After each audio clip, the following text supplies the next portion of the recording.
Hello there, time to revisit Violette FR, shall we? The range has grown since my review when the brand launched in 2021 and it recently arrived in Australia at MECCA. A few new products to talk about since that first video, and I thought I'd revisit her original formulas and share some comparisons. I know many of you love Violette as much as I do, the incredibly cool French makeup artist, product developer and designer turned brand founder. Her style strikes a perfect balance between fresh-faced and playful pops of colour. Most of my favourite makeup artists have launched their own products now. Lisa Eldridge, Katie Jane Hughes, Nikki DeRoost, and Violette, so let's meet more of her creations. Violette FR Bisou Blush was high on my can't get it here wishlist for a year. This matte cream is meant to melt into the skin for a natural, fresh-faced flush. I shot an Instagram reel opening it and the swirled marble effect is stunning. Violette used marbled pigments, one sheer and balmy, one more pigmented, to mimic the multi-dimensional real blush flush. It was also inspired by her time at art school studying Italian Renaissance paintings and undetectable blending techniques. Love an art reference, it's something in Lisa Eldridge's toolbox too.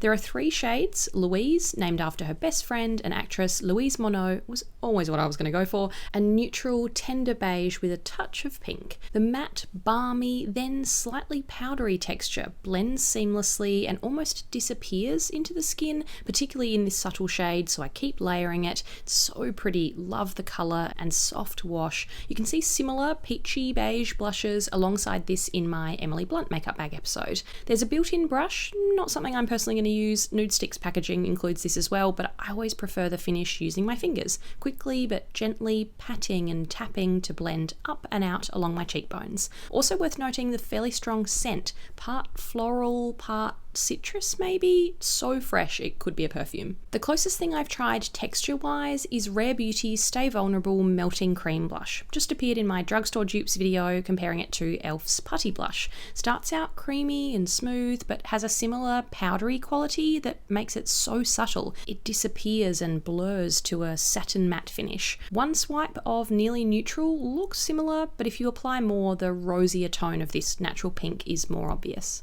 I think the signature Violette product is now Bisou Balm, a kiss of colour and just bitten lip that makes you look like you're a part-time Parisian. This sheer lipstick meets balm is meant to have a blurred, velvety look with a soft matte finish and a comfortable, hydrating feel. 5 shades, I bought 3, then it was reformulated, so I have one fresh one to compare. The texture is intriguing, part balmy, part powdery. The new formula is comfy but less balmy, lost the balmy glow the earlier version had too. A common issue is that these don't wear evenly and the flatter velvety look can emphasize texture. A velvety matte feel can also border on dry for me, not hydrating, so I'd always lay a lip balm underneath and apply light layers instead of swiping heavily. Strong vanilla scent in the new formula too. Betty's is the classic Violette colour, a best-selling deep pink berry, lovely My Lips But Better bitten flush. Calisson is called a warm tender beige. The new formula did alter the colour, it's deeper and less orange toned. Not sure if that's the case with any of the other shades, please report in. Guimauve is a soft coral that feels so fresh for spring, as seen on Emily Blunt recently. A little inconsistent pigment-wise, this one was more buildable. If you like a blotted lip look as much as I do, my personal favourite is Bobbi Brown Crushed Lip Colour, a comfortable, sheer matte, low maintenance lipstick. Babe would be Batise's Bobbi Brown cousin, a similar bitten kiss of colour with a little more warmth, or Bear for a Calisson style beige, just a pinch more peachy pink to it when you layer it. A recap of earlier releases. Violette's Yeux Paint liquid shadows aren't a whisper of colour, they are screaming at the sky. Intense paint-like pigment. More details on application in my first review, but in short, stick to a tiny dot for a sheer wash. I bought 5 shades originally, there are 14 now, and I have 2 newer additions. Petite Culotte is called a tender matte beige, the lightest latte option in the range, a simple, soft brown, also worn by Emily Blunt recently. Thought I'd share it next to one of my favourites, To Do, a neutral tan matte. With Petite Culotte in the picture now, it suddenly looks warmer and toasty. Marron Glacé is a twinkling deep brown that instantly appealed to me as eyeliner, really nice with petite culotte as a base. The twinkling shades are more sheer, less thick and creamy. This one was inspired by candy chestnuts from the Paris dessert shop Angelina. Love their hot chocolate. If the pigment seems daunting there, I think Rare Beauty's Stay Vulnerable liquid shadow formula is one of the best in the biz. Creamy but not crazy, blends evenly and easily, doesn't set as quickly but also doesn't crease. Love warm beige, nearly neutral. And the Armani Eye Tints, a fantastic lightweight liquid that was recently reformulated. Haven't tried the new ones yet, but an old favourite 27 Sunset is still online at Sephora for a metallic sheer pink. Much more user-friendly in my eyes, and on my eyes. Balm Shine is Violette's universal highlight stick, creating neoclassical painting radiance, a dewy, balmy, glazed gold glow. More golden than typical universal champagne highlighters. Super fine shimmer in it, so it can catch the light and look a bit glittery and more noticeable at times.